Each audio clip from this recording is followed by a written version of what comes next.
Hello, class 9 students. Today we will discuss the topic the French Revolution, and we have left the topic here. In the countryside, rumors spread from village to village that the lords of the manor had hired bands of brigands who were on their way to destroy the ripe crops. Caught in a frenzy of fears, peasants in several districts, they seized hoes and pitchforks and attacked Chattyooks. They looted hoarded grains and burned down documents containing records of manorial dues. A large number of nobles fled from their homes, many of them migrating to neighboring countries. तो हम यहाँ देख रहे कि जो गांव में क्या हो रहा है कि ये अफवाहें उड़ी कि जो हर गांव से गांव में ये अफवाहें फैल गई कि जो मैनर क्या होता है कि an estate consisting of the lord's lands and his mansion, उसका जो किला है और उसके जो लैंड है, जमीन है, वो सारा मिलकर के मैनर कॉन्स्टिट्यूट करता है. तो लॉर्ड्स ऑफ द मैनर मतलब जो उसके जो जमींदार हैं, दैट उन्होंने आर्मी को रिक्रूट किया है. वो आ रही है, उनकी जो क्रॉप्स हैं, फसल हैं, जो कि तैयार फसल हैं, उनको डिस्ट्रॉय करने के लिए, तो उनको नष्ट करने के लिए लोगों में एक डर का माहौल था. जो किसान थे कई डिस्ट्रिक्ट्स में, जिलों में, उन्होंने होज एंड पिच फॉक्स, जो हथियार, जो कि फार्मिंग के लिए जो टूल्स यूज होते हैं, उनको यूज करके they attack the Chattyooks. Chattyooks is a castle or stately residence belonging to a king or nobleman. राजाओं या फिर जो नोबलमैन, जो बड़े बड़े जमींदार थे, उनके लिए जो रहने का स्थान था, दैट इज वो किला भी हो सकता था. तो उसको Chattyooks को उन्होंने डिस्ट्रॉय करने के लिए आगे उन पर अटैक किया. उन्होंने जो इकट्ठा किया हुआ अनाज था स्टोर हाउसेस में, उनको लूट लिया और उन डॉक्यूमेंट्स को जिनमें कि उन सारे रिकॉर्ड्स थे कि किस पीजेंट को कितना ऑन करता है, वो मैनोरियल ड्यूज जो थे उसके ऊपर थे, वो सारे डॉक्यूमेंट्स उन्होंने जला दिए ताकि कोई रिकॉर्ड ना रहे और पेजेंट्स पर कोई भी दबाव नहीं हो लैंड्स को अपने छुड़ाने वगैरह के लिए. A large number of nobles, बहुत सारे जो नोबल से लैंडलॉर्ड से, वो वहाँ से अपने घरों से वो भाग गए, और कई जो थे वो माइग्रेट हो गए, चले गए, उनका विस्थापन हो गया टू नेबरिंग कंट्रीज. कई जो साथ वाले जो देश थे वहाँ पर शिफ्ट हो गए. Faced with the power of his revolting subjects, Louis XVI finally accorded recognition to the National Assembly and accepted the principle that his power would from now on to be checked by a constitution. On the night of 4th August 1789, the Assembly passed a decree abolishing the feudal system of obligation and taxes. तो ये जब जो विद्रोही जो जनता थी, उसकी जो शक्ति थी, उसको देख करके लुई 16वें ने ये डिसाइड किया कि उनके नेशनल असेंबली को रिकॉग्निशन दे दिया जाए, उसको स्वीकार कर लिया जाए, स्वीकृत कर लिया जाए.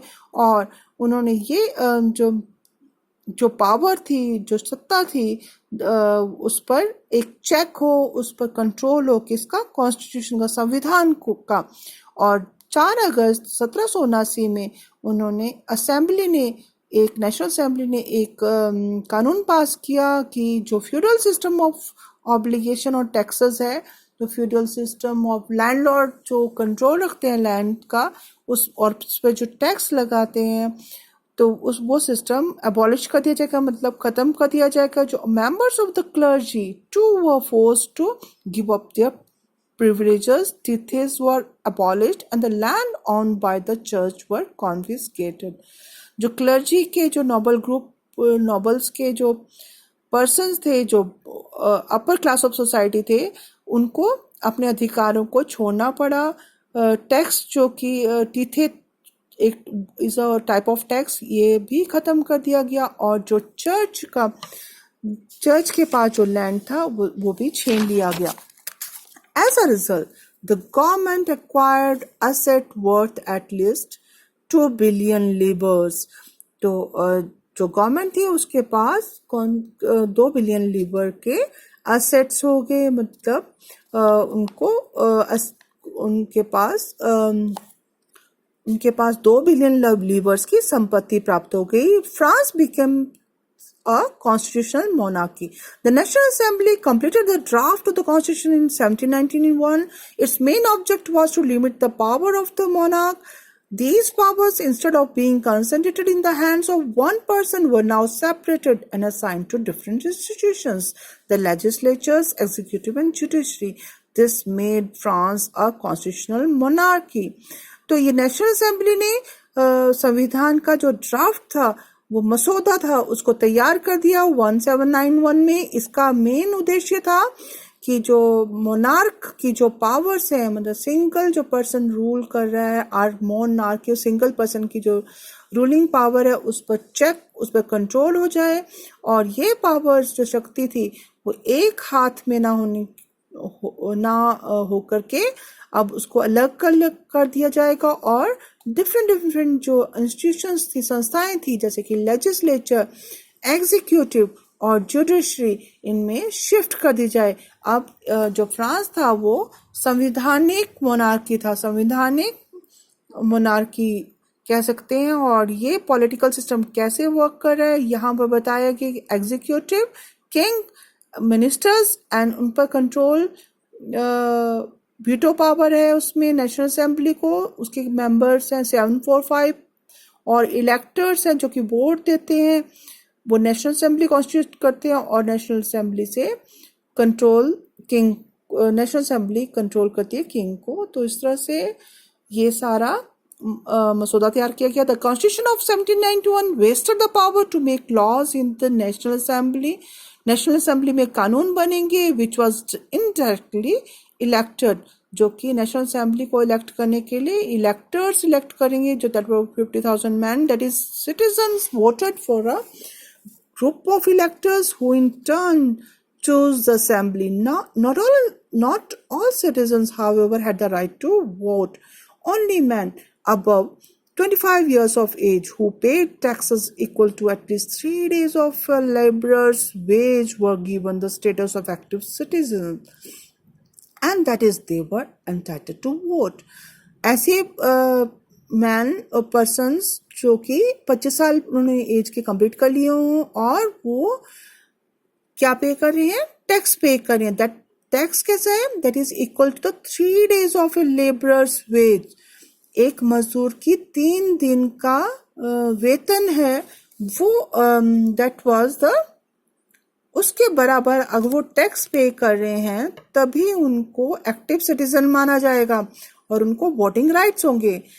Remaining men and all women were classed as passive citizens, और मैन सारे जो आदमी हैं और जो औरतें हैं उनको they were considered as passive, मतलब वो जागरूक नहीं होंगे, that they were not entitled to vote. To qualify as an elector and then as a member of the assembly, a man had to belong to a highest brackets of taxpayers. Taxpayer की जो bracket है उसमें वो आने चाहिए।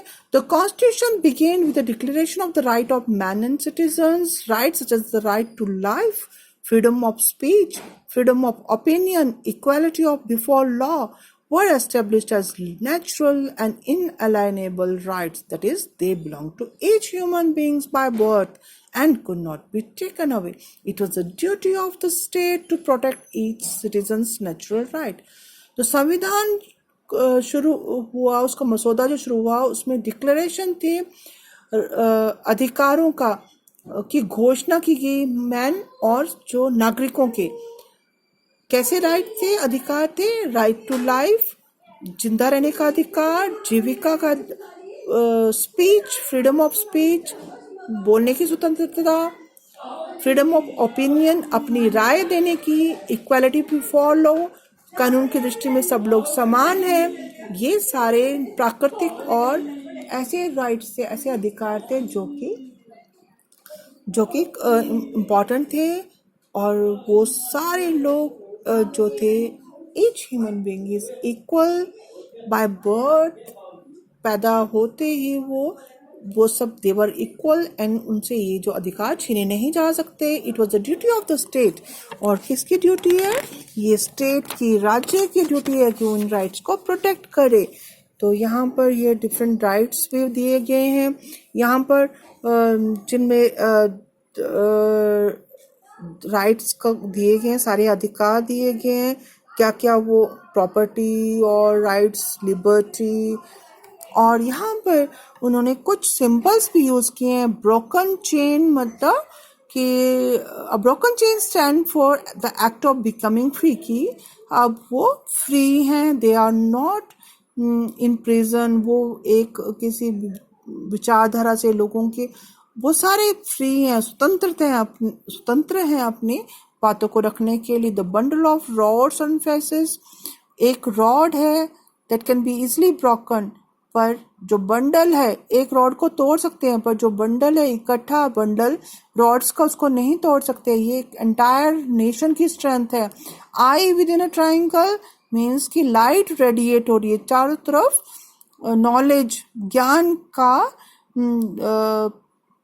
प्रसार हो रहा है, और ये जो इग्नोरेंस, अज्ञानता के जो बादल है, उनको हटा रहा है। सेप्चर, ये जो सेप्चर जो है, that was a system of symbol of royal power, ये पुराना सिस्टम था रॉयल पावर का। Snake biting its own tail, एक स्नेक है जिसकी टेल जो है उसके मुंह में जा रही है, that is of eternity. A ring has neither beginning nor end, ये जो रिंग है उसका कोई भी अंत या शुरुआत नहीं।